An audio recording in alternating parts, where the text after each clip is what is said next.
So good day everyone, I am Raymar Lumahang from BSTCM 2K2. And this presentation talks about the IEEE 802 networking specification.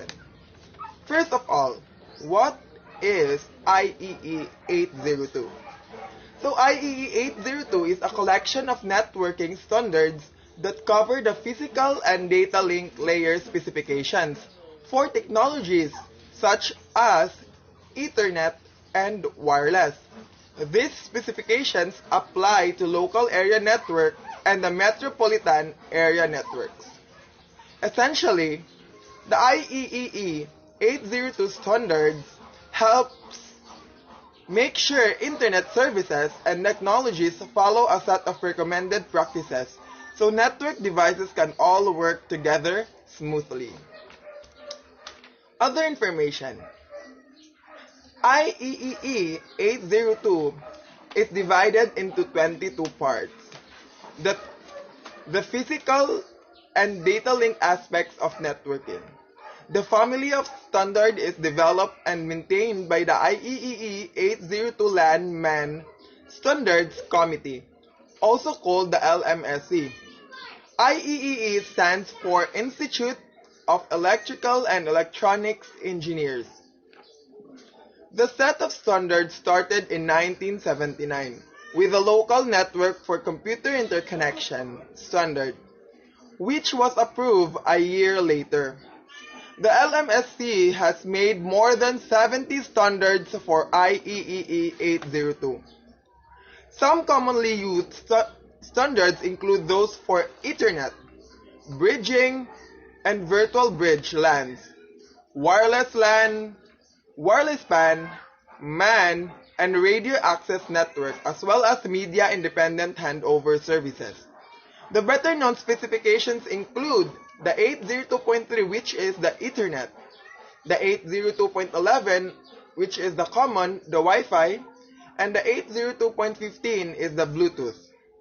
However, some of these standards have been labeled as disbanded or hibernating and are either by newer standards or are being reworked. Individual working groups are decided on the assigned to each area in order to provide each area with an acceptable amount of focus. The IEEE 802 specification also split the data link layer into two different layers, which is the LCC layer and the MAC layer. Next is why IEEE 802 standards are important. First, LMSC was formed in 1980 in order to standardize network protocols and provide a path to make compatible devices across numerous industries. Without these standards, equipment suppliers could manufacture network hardware that would only connect to certain computers. It would be much more difficult to connect to systems not using the same set of networking equipment. It also helps make sure network management isn't the challenge it could be if it wasn't in place. The IEEE 802 will also coordinate with other international standards, such as the ISO, to help maintain international standards. And in addition, the 802 in IEEE 802 does not stand for anything with high significance. 802 was just the next numbered project.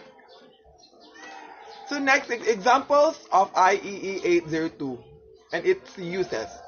The IEEE 802 specifications can be used by commercial organizations to ensure their products maintain any newly specified standards.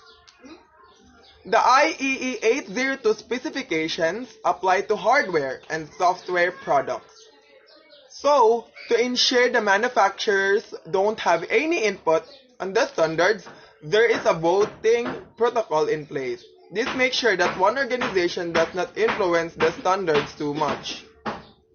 Is the working groups. The working groups are the different areas of focus within the 802 specifications. They are numbered from 802.1 onward.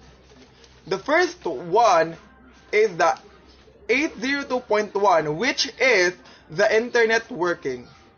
The Internet working covers routing, bridging, and Internet work communications. And that is the example in the picture. And next is the 802.2, which is the logical link control. It relates to error control and flow control over the data frames. The next is the 802.3, the Ethernet LAN. The Ethernet LAN covers all forms of Internet media and interfaces from 10 Mbps to 10 Gbps, a 10 gigabyte Ethernet. Next is the 802.4, which is the Token Bus LAN. The Token Bus LAN covers all forms of Token Bus media and interfaces. Next is the 802.5, which is the Token Ring LAN, and it covers all forms of Token Ring media and interfaces. Next is the 802.6, which is the Metropolitan Area Network. It covers metropolitan area network technologies, addressing, and services. Next is the 802.7, which is the Broadband Technical Advisory Group. Broadband Technical Advisory Group covers broadband networking media, interfaces, and other equipment. Next is the Fiber Optic Technical Group, which covers use of fiber optic media and technologies for various networking types. Next is the 802.9, which is the Integrated Voice.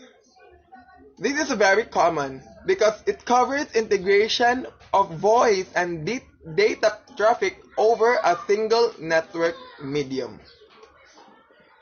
Next is the 802.10, which is the network security. The network security covers network access controls, encryption, certification, and other security topics. Next is the 802.11, which is the wireless network. This is the common among all because we usually use this one, which is what we call the Wi-Fi. So, the wireless networks set standards for wireless networking for many different broadcast frequencies and usage techniques. The next is the 802.12, which is the high-speed networking. The high-speed networking covers a variety of 100 Mbps plus technologies, including the 100 VG LAN. The next one is the 802.13, which is the unused. The unused is, this is standard number was never used. This 802.13 is never been used. So the 802.14, which is the next, is the defunct working group. The defunct working group, this defunct working group was involved in specifying data transport over cable TVs. Next is the 802.15, the wireless PAN. So the wireless PAN covers the emerging standards for wireless personal area networks. Next is the wireless MAN, which is the 802.16.